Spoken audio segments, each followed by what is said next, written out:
నమస్కారం. సాక్షి న్యూస్ తెలంగాణకి స్వాగతం. జగిత్యాల జిల్లా గొల్లపల్లి మండల కేంద్రంలో సర్దార్ సర్వాయి పాపన్న గౌడ్ 376వ జయంతి వేడుకలు అత్యంత ఘనంగా నిర్వహించారు. గౌడ సంఘం ఆధ్వర్యంలో ఏర్పాటు చేసిన ఈ కార్యక్రమంలో నాయకులు, గ్రామ పెద్దలు పాపన్న గౌడ్ చిత్రపటానికి పూలమాలలు వేసి శ్రద్ధాంజలి ఘటించారు.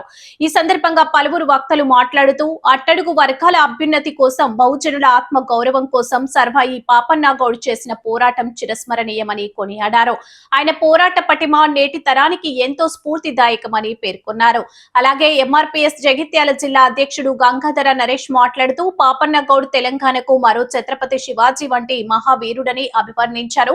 గౌడ సోదరులందరూ ఆయన స్ఫూర్తితో విద్యకు అత్యంత ప్రాధాన్యతనిస్తూ రాజ్యాధికార దిశగా పయనించాలని పిలుపునిచ్చారు.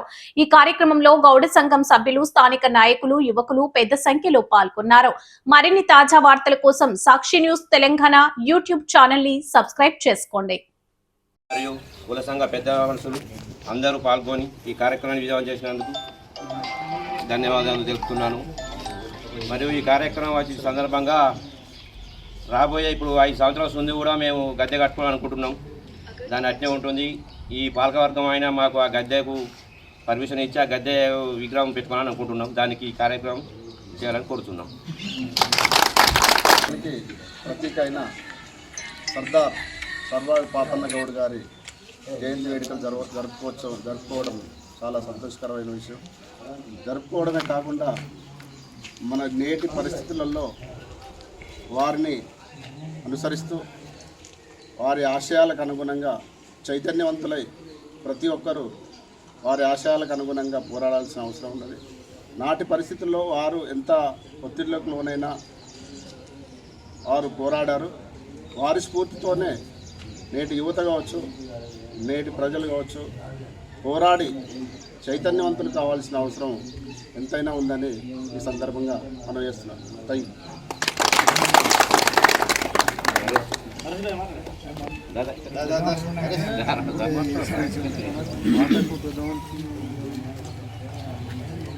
ఈరోజు ఇక్కడికి మమ్మల్ని ఆహ్వానించినటువంటి గౌడ సంఘం అధ్యక్షులు గంగాధర్ గౌడ్ గారికి, గౌడ సంఘం కుల పెద్ద మనుషులకు, అయితే వివిధ కుల పెద్ద మనుషులకు అందరికీ ప్రత్యేక కృతజ్ఞతలు. వాస్తవానికి సర్దార్ సర్వాయి పాపన్న గౌడ్ గారు వారి గురించి తెలుసుకోవాలంటే వారు జనగాం జిల్లాలోని కిలాషపూర్ అనే గ్రామంలో వారు సాధారణటువంటి జీవితంలో జీవించడం జరిగింది. ఇందులో భాగంగా చూస్తుంటే వాస్తవానికి వారికి ఈ యొక్క గౌడ వృత్తి అనేది ఇష్టం లేదు.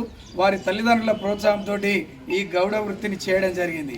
అయితే ఒకానొక సందర్భంలో వారు కళ్ళు అమ్ముకొని ఆ యొక్క మండపం నుండి బయటకు వస్తుంటే అక్కడ కళ్ళు అమ్ముకుంటే శీస్తు కట్టుమని వారిని వేధించడం జరిగింది. ఈ వేధించినందుకు అట్లా 2-3 సార్లు అట్లా అలా డబ్బులు ఇవ్వక కళ్ళు తాగడం జరిగింది. అప్పుడు ఆయన మనసు చాలా కలిసివేసింది. అప్పుడు ఆయన తిరుగుబాటు అక్కడ మొదలైంది. అట్లా అక్కడ ఆ గ్రామం నుండి తిరుగుబాటు మొదలైనటువంటి వ్యవస్థ ఆయన సామ్రాజ్యాన్ని స్థాపించడం జరిగింది. అట్లాంటి గెరిల్లా ఉద్యమం స్థాపించడం జరిగింది. 3000 మంది గౌడ సోదరులతోటి పెద్ద ఉద్యమాన్ని చేపట్టడం జరిగింది. అంటే వాస్తవానికి ఇక్కడ చిన్న పోరాటమే ఆయనను ఇంత గొప్పగా తీర్చిదిద్దిండి.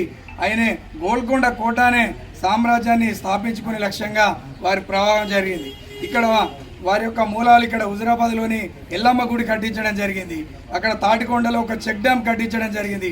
ఇట్లా ఎన్నో సర్దార్ పాపన్న గౌడు మరో ఛత్రపతి శివాజీ లాగా చాలామంది ముస్లింల మీద పోరాటం చేసినటువంటి వ్యక్తులు. మనం వాస్తవానికి తెలంగాణ ఛత్రపతిగా మన సర్దార్ పాపన్న గౌడ్ను మనం కొనియాడచ్చు. వాస్తవానికి ఛత్రపతి శివాజీ మన సర్దార్ పాపన్న గౌడ్ను అందరూ గౌడ్ రావు అని పాపన్న రావు అని పిలిచినటువంటి చరిత్ర. అంటే అంత గొప్పగా ఉద్యమాలు చేసి అంత భీకరమైనటువంటి అంటే అంత గొప్ప రాజసంతో వారు జీవించారు. కాబట్టి మన గౌడ సోదరులు కూడా రాజ్యాధికారంగా అంత గొప్పగా ప్రయత్నించాలి. మనం ఎంతోమంది మొన్నటువంటి సర్వేలో మన గౌడ సోదరులు 44% వీరి యొక్క జనాభా వెళ్ళింది. ఇందులోనే రాజ్యాధికార దిశగా ప్రయాణించి ఇక్కడ కూడా గొప్పగా ఉద్యమం చేయాలి. మీరు కూడా రాజ్యాధికార దిశగా ప్రయాణించి చదువుకునే ప్రయత్నంలో ముందుండాలని కోరుకుంటూ, ఇదే విధంగా అన్నగారు చెప్పినట్టు పాలకవర్గంలో భాగంగా గద్దె నిర్మాణం చేపట్టి వచ్చేసరి అక్కడనే మనం విగ్రహానికి వైభవంగా ఉత్సవాలు చేయాలని కోరుకుంటూ ఇంత గొప్ప అవకాశం ఇచ్చిన సోదరులందరికీ ధన్యవాదాలు.